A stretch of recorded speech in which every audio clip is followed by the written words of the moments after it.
Hello everyone, welcome again. Thank you so much watching my video.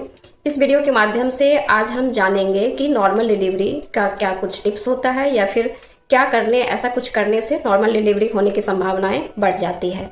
हम सभी जानते हैं कि प्रेगनेंसी के समय जो हमारी खान पान होती है, लाइफस्टाइल होती है, जो भी डाइट होती है, उसका सीधा सीधा असर प्रेगनेंसी पे पड़ता है। अगर आपकी डिलीवरी का 9वां महीना चल रहा है तो इस समय थोड़ा ज़्यादा ही मन में थिंकिंग होते रहता है कि नॉर्मल डिलीवरी के लिए क्या प्रिपरेशन करनी चाहिए, किस प्रकार से प्रिपरेशन किया जाए ताकि डिलीवरी आसानी से हो पाए। नॉर्मल डिलीवरी की कुछ ऐसे टिप्स हैं जिसको फॉलो करके आप थोड़ी सी अपनी डिलीवरी को आसान बना सकते हैं। तो सबसे पहले हम बात करेंगे एक्सरसाइज के बारे में।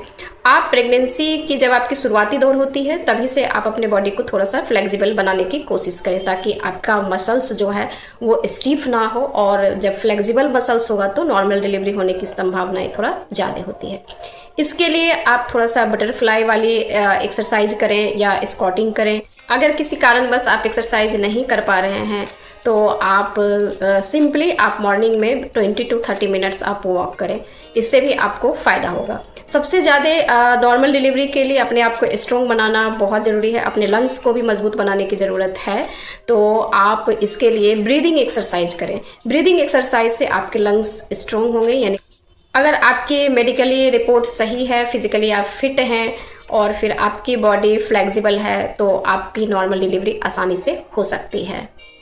अब हम दूसरे टिप्स के बारे में बात करते हैं कि डाइट के बारे में, यानी कि आपकी डाइट कैसी होनी चाहिए जिसकी वजह से नॉर्मल डिलीवरी आसानी से हो सकता है। इसमें ड्राई फ्रूट्स का सबसे बड़ा महत्वपूर्ण रोल है, जैसे अंजीर, बादाम, अखरोट, आलमंड। इन सभी चीज़ों को या तो आप स्मूदी मिल्क और बनाना के साथ बना के पिएं या फिर आप इसका लड्डू बना के भी खा सकते हैं। आप दूध, जो केसर वाली दूध बनाते हैं, आप वो ज़रूर रात में पिए। ऐसा नहीं है कि अभी आपकी 9 मंथ चल रही है तभी आप ये सब करें, ये आप शुरू से भी कर सकते हैं, जिसमें कि आपके मेंटल और फिजिकल हेल्थ के लिए भी अच्छा रहेगा, बच्चे के लिए भी अच्छा रहेगा, और आगे चल के जब डिलीवरी की टाइम आएंगे तो आप फिजिकली फिट होंगे, मेंटली स्ट्रॉन्ग होंगे, जिसकी वजह से आप नॉर्मल डिलीवरी आसानी से करा पाएंगे। सारे ड्राई फ्रूट्स को अगर देखा जाए तो इसमें iron, calcium, antioxidant, multi minerals, multi vitamins होते हैं जो कि आपको कम्प्लीटली फिजिकली फिट बनाता है।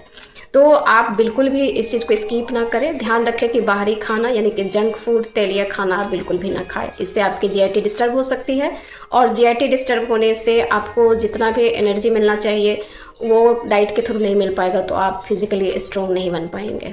नॉर्मल डिलीवरी के लिए आपको जितना फिजिकली फिट, फिजिकली फ्लेक्सिबल बनना है उतना ही मेंटली स्ट्रॉन्ग बनना है। मेंटली प्रिपरेशन आपकी शुरू से होनी चाहिए, क्योंकि जो लेबर पेन होती है वो बहुत ही हाई लेवल की पेन होती है। उसको बर्दाश्त करने के लिए आपको मेंटली भी अपने आप को फिट करना है। इसके लिए आप ब्रीदिंग एक्सरसाइज करें, योगा करें, ध्यान करें, स्पेशली मॉर्निंग में करें। आपको फ़र्क नज़र आने लगेगा, आप मेंटली स्ट्रॉन्ग बनेंगे और जितने भी प्रेगनेंसी के दौरान स्ट्रेस होते हैं वो आपकी ख़त्म हो जाएगी। और लास्ट में मैं बात करूंगी घी के बारे में। प्रेगनेंसी में ये एक बहुत बड़ा मिथ है कि घी खाने से नॉर्मल डिलीवरी होती है, बट ऐसा नहीं है। घी बहुत अच्छी चीज़ है, उसमें ओमेगा 3 फैटी एसिड होता है जो आपको मेंटली रूप से हेल्दी बनाता है। नॉर्मल डिलीवरी के लिए स्पेशली आप घी बिल्कुल भी ना खाएं। घी खाएं लेकिन एक आधा चम्मच डेली दाल में या चपाती में लपेट करके आप उसको खा सकते हैं, जो आपको हेल्थ को बिल्डअप करेगा, आपको मेंटली और फिजिकली हेल्दी बनाएगा। बट इससे ऐसा नहीं है कि आप घी पियोगे तो फिर आपकी नॉर्मल डिलीवरी होगी। अगर इतने सारे टिप्स को पहले महीने से 9वें महीने तक आपने अपनाया और उसके बाद पता चला आपकी सिजेरियन हो गई तो घबराने की बिल्कुल ज़रूरत नहीं है। रीज़न कुछ और भी हो सकता है, आपके बच्चे में या आपकी रिपोर्ट में या आपके फिजिकली आप फिट ना हो पाए, जिसके वजह से आपकी डिलीवरी सिजेरियन करना पड़े। तो इसके लिए घबराने की ज़रूरत नहीं है। सबसे पहले बच्चे को सेफ करना होता है, मदर को सेफ करना होता है। इन सारे टिप्सों के अलावा अगर कुछ रह गया है तो आप मुझे ज़रूर लिखें। Thank you for watching.